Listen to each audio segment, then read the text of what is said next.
Magandang gabi sa inyong lahat. Ako po si Mitch De Lima.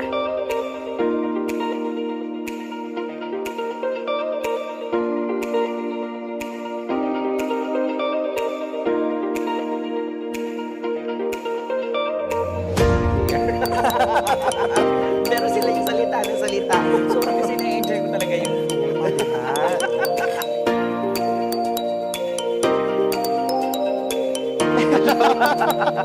Mayaman talaga sila, o diba?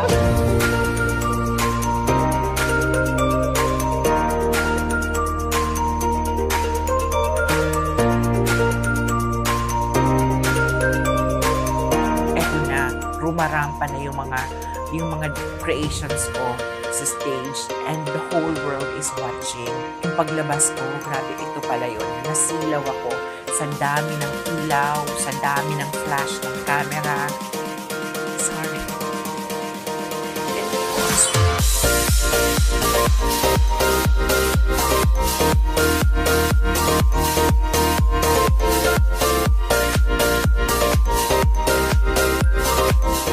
Biglang kanta, Virginia Ay, palakpakan ng mga bakla. Sabi nga, ipanalo mo lang yung ngayon, yung mga susunod na araw, hayaan mo muna sa kanya. Because everything will fall into right place on His perfect time and His amazing time for you. Iba kasi yung masaya ka sa gusto mo. Okay. So, siguro itong profession na pinasok ko, gusto ko as well, mas masaya ako.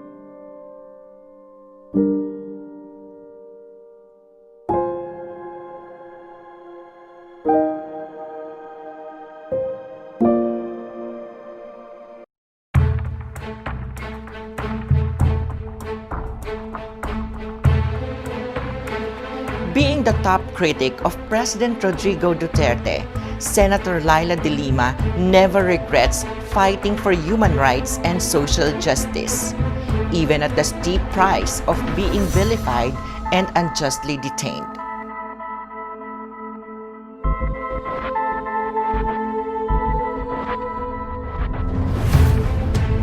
Speaking up for the defenseless and victims of injustice is at the very core of her values. She could sleep soundly at night, knowing that she will soon be vindicated.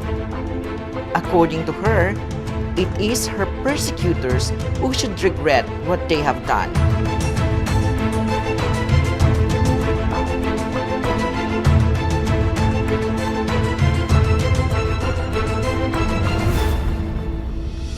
Strong words indeed, but being in detention for 1,357 days now, as of November 11, one of the fiercest critics of Philippine President Rodrigo Duterte, Senator Leila De Lima, is in police custody following her arrest.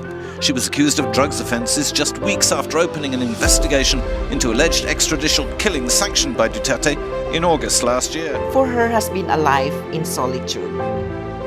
In her heart, she knows that God is always with her.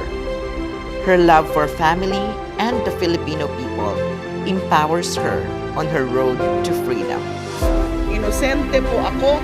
Like what I've always said and will repeat now, I'm innocent. There's no truth, it's all lies. The accusations against me that I allegedly benefited from drugs, received drug money, and supported and protected drug convicts, they're all lies. Sa droga, di umano tumanggap. The prominent lawyer and former Justice Secretary had spent Thursday night in the Senate building. Senator, BBC, are you innocent? I am innocent. The world knows that I'm innocent. Good evening, everyone. My name is Mitch De Lima, and this is my story. Drugs destroy lives, but we need not destroy lives to destroy drugs. Impunity, once unleashed, has no boundaries. It does not care who dies. It does not care who suffers. It does not care who the victims are. Impunity has no sense of right or wrong. It is as amoral as it is immoral. Stop the killings now.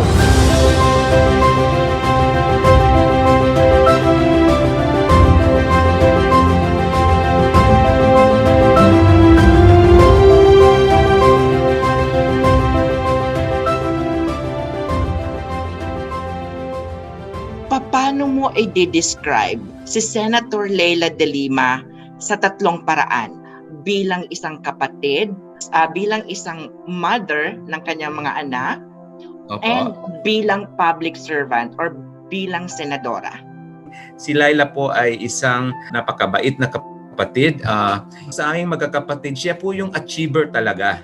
Simula noon pa sa pagkabata hanggang lumaki na siya, hanggang nagkatrabaho, palagi siyang may mga achievements. Talaga pong magaling siya. Siguro po ay matatawag niya siya that she is a smart and strong woman. And in fact, in grade school as well as in high school, valedictorian po siya. At nung nag-aral po siya dito sa Maynila, sa Lasal and then sa San Beda bilang sa pagka-abogado, I think isa po siya sa mga top na nag-graduate sa College of Law sa San Beda at in fact kasama po siya sa top 10 dun sa bar examinations. And of course, alam din niyo po na naging sikat po siyang election lawyer, naging Secretary of Justice at naging senador, no? Kaya nga lubha po akong nalulungkot pag nakikita kung ano man yung batikos or yung mga fake news or mga fake videos na binibigay sa kanya dahil wala pong katotohanan doon. Ngayon po, tungkol naman po sa kanya bilang nanay, no? Ngayon po na nakakulong siya, no? Sa Camp Crame, inaalala niya palagi yung kung kumusta na yung kanyang mga anak, si Israel at Vincent, plus yung kanyang mga apo. So napakabait kung gaano siya po napakabait na kapatid sa amin, higit pong mas nakakabait po siya bilang nanay sa kanyang mga anak. Wow. So, and of course, I guess siguro nabasa niyo rin po yun last year nung nakapasa po bilang pagka-abogado yung si Vincent. Yes. Ano po siya, masaya po siya. Kumbaga, tears of joy yung sinasabi. Dahil syempre... So it runs in the family. So parang maraming lawyers sa family. Kasi yung father niya is also a lawyer, right? Yes, our father is a lawyer, my sister is a lawyer, one of my auntie is a lawyer, and then several of our cousins are lawyers. Yes, si Manay Lila, yeah, she's a lawyer, Yeah. Lila. Bilang naman po, bilang isang public servant, no? Kasi alam naman po din po natin na my sister served as the chairperson of the Commission on Human Rights nung panahon po ni Presidente Gloria Macapagal Arroyo at bilang Secretary of Justice nung panahon ni President Pinoy Aquino, and then senador ngayon bilang senador ngayon, no? Si Leila po ay napakasipag, no? Naalala ko po noon nung Secretary of Justice po siya, pag bumibisita po ako sa bahay niya sa gabi, kuminsan gabi, kahit gabi na, kahit nasa bahay na siya, nagtatrabaho pa rin siya, no? Yung kung makita niyo lang po yung kwarto niya doon sa bahay niya, doon sa bedroom niya, yung kama, and then katabi nun po yung working table niya. Ibig sabihin nagtatrabaho pa siya kahit hanggang 1:00 na ng umaga o 2:00 ng umaga. Ganun siya workaholic. And nakikita rin po natin ngayon na kahit nakakulong siya, patuloy na ginagawa niya yung trabaho niya bilang senador ng Republika ng Pilipinas. At ano nga po yung trabaho ng senador ng Republika ng Pilipinas? Ang pangunahing trabaho niya ay gumawa ng mga batas, gumawa ng mga bills na pwedeng maging batas, no? At titingnan ko lang po kung ilan na yung na-file niyang bills, no? Let me see. My sister, despite being unjustly detained since February 27, has managed to file 209 bills and 228 Senate resolutions. Okay. And out of those 209 bills, no, meron na rin pong mga mismong naging batas na rin na isa batas, naging Republic Acts, no? Tuloy po yung trabaho niya, no? Siyempre mahirap dahil nga hindi katulad ng mga ibang senador na hindi nakakulong. Dito sa sitwasyon ng aking kapatid is kumbaga double time yung staff niya kasi pupunta sa loob ng krame, maraming Yes. mga rekisitos doon para makapasok. I know, Then lalabas yeah. yung mga dokumento. Uh-huh. Kung alam mo po kung mahirap noon, mas lalong mahirap ngayon para makapasok doon, Dahil sa makabisita COVID-19, 'di ba?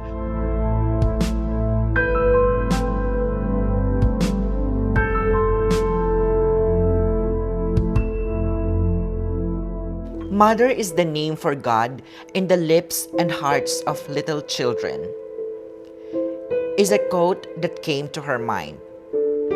On the day she's finally freed, right away, she plans to go first to our Heavenly Mother, Mama Mary, to offer a prayer of thanksgiving to Our Lady of Manawag. Then, to her mother in Iriga and embrace her. She will reunite with her mom, sons, grandchildren, siblings, and relatives in her hometown.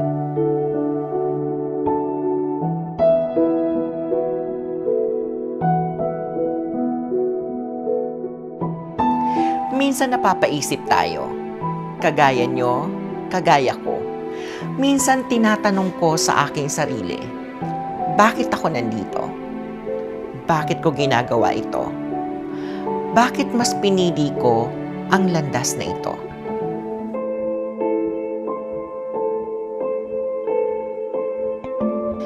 But life is full of uncertainties, and all we can do is to just trust the process. For Senator De Lima, she misses the many moments of just being her, the private and simple her, with simple life and needs, having fun with friends, and spending quality time with her family.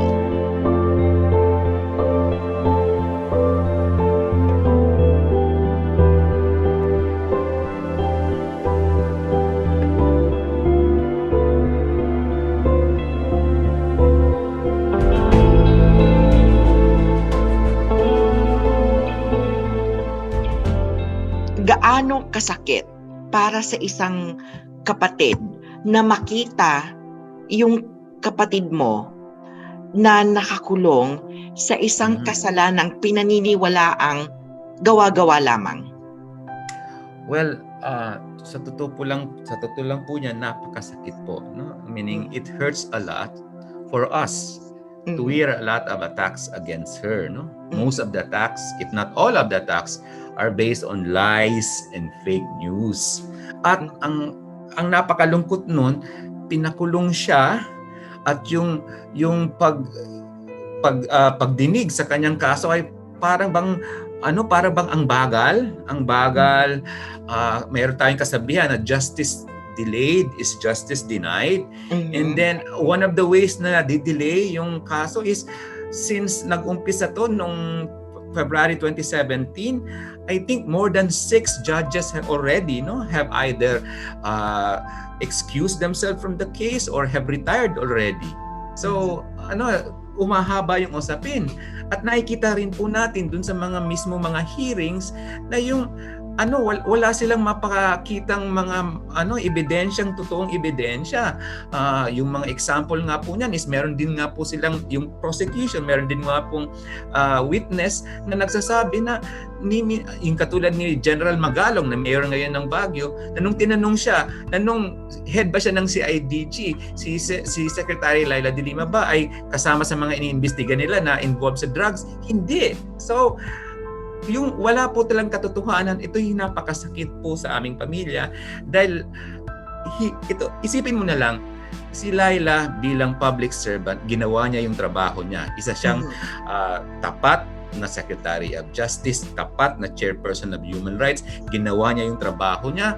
In fact, yung pagmamahal niya sa ating bansa, sa Pilipinas, ay kasama siya dun sa legal team ng Philippines na nanalo kontra sa China dun sa hearing sa The Hague Court tungkol sa West Philippine Sea. We can consider her a patriot, and yet this country, the government, this regime continues to persecute her using fake lies, fake videos, and using false witnesses. Sir Vic, sa tingin mo, bakit sa lahat ng tumutulig sa gobyerno, sa lahat ng against sa presidente, and sa lahat ng mga pumupuna sa ginawa ng gobyerno, bakit si Senator Leila ang pinagtuunan ng atensyon? Kagaya ng ating observation. Kung titingnan po natin yung history, no? Tingnan po natin yung katotohanan, no? Kung maalala nyo po, nung chairperson of Commission of Human Rights si Senator Leila De Lima, yung Commission on Human Rights na pinamumunuan niya noon, gumawa ng investigasyon tungkol sa mga extrajudicial killings na nangyayari sa Davao City noon. Nung nagkataon po rin noon na yung mayor ng Davao City noon ay yung presidente natin ngayon.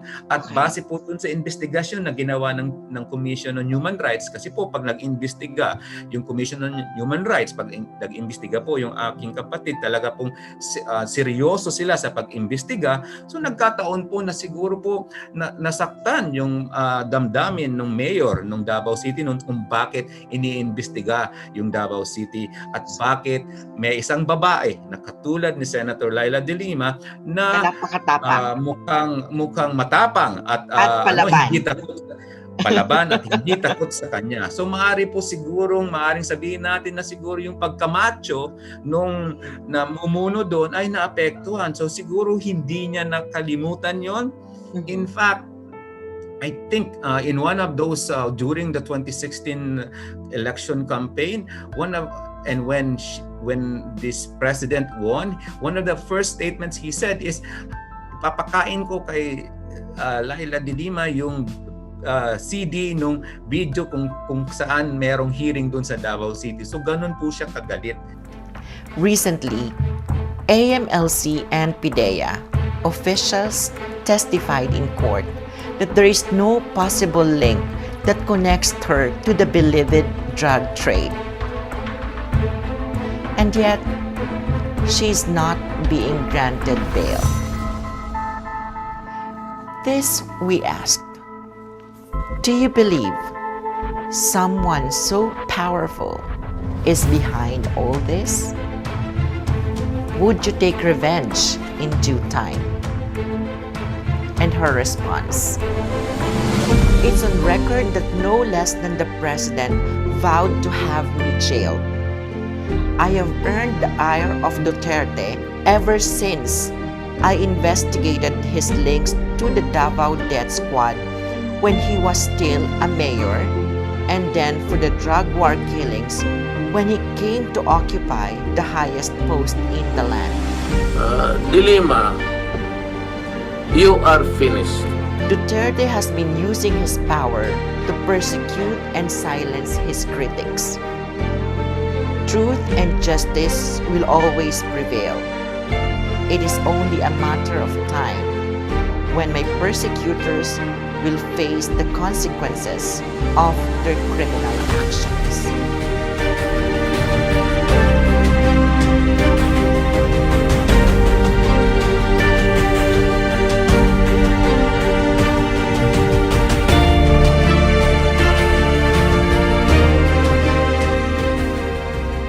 Sir, anong namimiss mo kay Senator Leila De Lima ngayong bihira niyo na siyang makasama because of the current situation? Ang nakakamiss po sa aming kapatid ay yung talagang yung care niya, especially sa pamilya, especially sa aming nanay, no? Yung aming nanay matanda na, 88 years old na ngayon, at lagpas 3 taon nang hindi nakikita ng aking nanay yung aming kapatid. So yun po ang nakakalungkot, yun ang nakakamiss. Kasi po si Leila, napakabait niya po na kapatid at hindi po siya yung abusado. Kung titingnan po nga natin, mataas na yung kanyang narating, no? Naging Secretary of Justice, naging senador. Pero sa pamilya po, sa aming pagtitipon ng pamilya, napakasimple niya po. Hindi po siya nagdo-dominate ng usapin.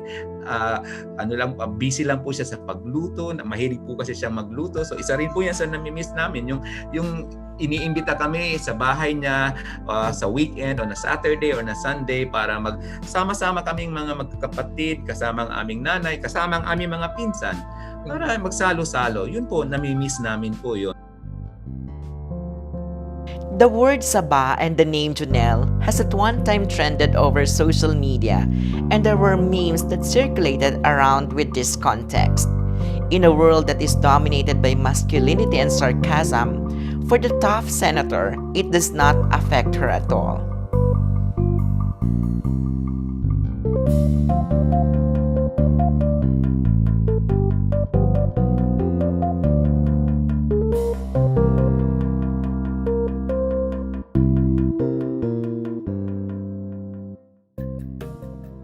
Ano naman po ang message nyo sa mga nagmamahal at supporters ni Senator Leila De Lima? Siyempre po, grabe po ang aming pasasalamat.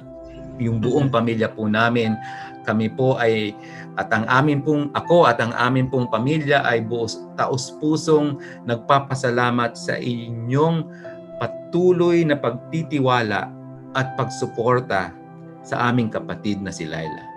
Nagsisilbi kayong lakas at inspirasyon sa aming kapatid at sa aming pamilya. For Senator De Lima, her persecution was the biggest issue taken directly against her, and they continue to battle it with nothing but the truth. And with this, she has a message to Filipinos around the world. We will see the sun shine again in this beloved country soon. Sir, kung bubuksan ang puso mo, anong laman nito? Galit, pagpapatawad, pag-asa, o hustisya? Unang-una, syempre, may galit. Okay? May galit doon sa mga patuloy na tumutiligsa, patuloy na nagpapahirap sa aming kapatid. No? Napaka-unjust po yung ginagawa. Napaka-malupit. Pero siyempre, tayo po ay mga Katoliko, Kristiyano na tinuruan para magpatawad. At higit sa lahat, tinuruan tayo na patuloy na magkaroon ng pag-asa na yung kabutihan ay mananaig laban sa kasamaan. Ano ang message nyo para sa mga Pilipino? Well, sa hapti pong mga kababayan sa Pilipinas at sa buong mundo, ang message ko po ay patuloy po tayong magmahal sa ating bayan. Ang Pilipinas, the Philippines is our only country. This is the only country I've got. So I encourage all to continue loving the Philippines. And now, as Filipinos who love our country, dapat po ay patuloy tayong magtrabaho para sa ikakabuti ng Pilipinas, at isa pong practical na dapat mangyari at kailangan dapat nating gawin ay sa pagdating po ng 2022 kung saan meron po tayong eleksyon, dapat po siguraduhin natin na yung mga Pilipino na nasa tamang edad para bumoto ay dapat bumoto ng tama, dapat piliin kung sino yung makakabuti sa ating bansa. And a special appeal to our Filipino youth, especially those who are now reaching a voting age. If they are not yet registered, please register. Wala po akong kinakampanya kung sino yung dapat iboto nyo. Naniniwala po ako na yung ating mga kabataan ay marunong pumili kung sino yung mabuti dapat na iboto. I asked the senator, if there are 3 persons you would like to send a powerful message to right now, who are they, and what is your message to each of them? To my late father, we are winning this battle, Dad, just as you had always taught me, with dignity. To my 10-year-old self, climb more trees and don't mind skinning your knees. Someday, you will be learning life's greatest lessons from the greatest narrative there will ever be, the struggle of the people. To my future self, up to your very last breath and to the very last words you utter, it will be all about your will to fight for justice alongside the oppressed and persecuted. And indeed, what a battle that was. you've done well.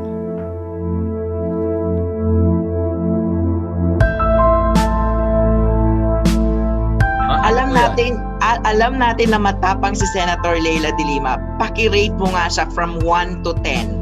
Pagdating sa paglaban sa katiwalian sa gobyerno, pagdating sa paglaban sa mga pag-aapi, sa mga mahihirap, napakatapang po ng aming kapatid na si Senator Leila De Lima. Siguro out of 1 to 10, number 10, napakatapang niya.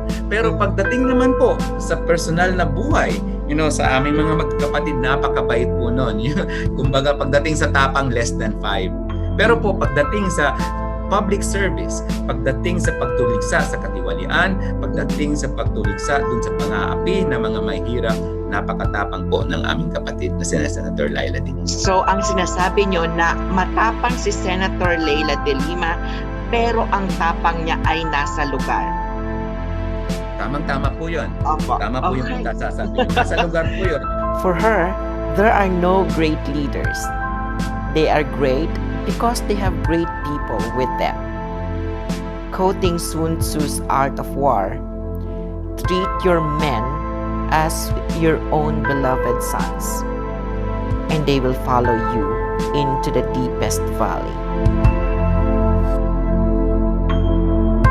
Senator De Lima is known for being a very religious person, a solid Catholic and a friends with nuns and priests, and she has one beautiful prayer for this country. We lift everything unto you, Lord. Guide us as we fight for the right to life and dignity that you've gifted us with. If there's one wish she'd be given with, that's her vindication. Vindication for all the victims of this regime's oppression and injustice, and world peace. Good evening once again. I am Mitch De Sunya, and this is my story.